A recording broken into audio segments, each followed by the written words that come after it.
ఈ రోజు మనందరం కూడా గుర్తుపెట్టుకోవాల్సింది, ఇక్కడికి వచ్చినప్పుడు అవతల పార్టీ వాళ్ళు మనం ఎగితాడు చేయాల్సిన అవసరం లేదు. ప్రజలు పనిష్మెంట్ ఇచ్చారు. ఇదే హౌస్ లో నేను చూశాను. 23 సీట్లు మాకు వచ్చాయి. నేను బాధపడ్డాను. కానీ ప్రజాస్వామ్యాన్ని గౌరవించాలనే ఉద్దేశంతో ప్రజాస్వామ్యుతంగా పనిచేశాం.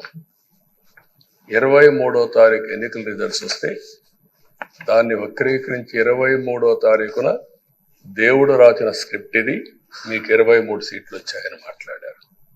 ఇప్పుడు నేను అడుగుతున్నా, కూటమికి 164 సీట్లు వచ్చాయి. 1, 6, 4 కూడుకుంటే 11 వస్తుంది. రాష్ట్రంలో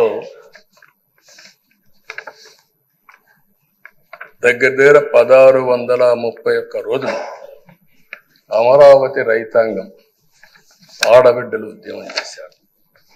ఆ 4 నెంబర్లు కలుపుకుంటే 1, 6, 3, 1 కలుపుకుంటే 11 వస్తుంది.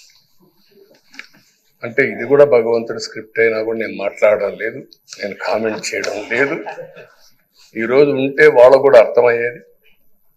వాళ్ళు ఉండకుండా పోవడం అనేది వాళ్ళ పెరిగితనం తప్ప ఇంకోటి కాదని చెప్పి కూడా నేను మీకు తెలియజేస్తున్నా. అయితే నేను ఇక్కడుండే సభ్యులను కూడా మిమ్మల్ని కోరుతున్నా, మనం ప్రజా సమస్యల పైన దృష్టి పెట్టాలి తప్ప వీళ్ళ మీద కాదని చెప్పి కూడా నేను మీకు తెలియజేసుకుంటున్నాను.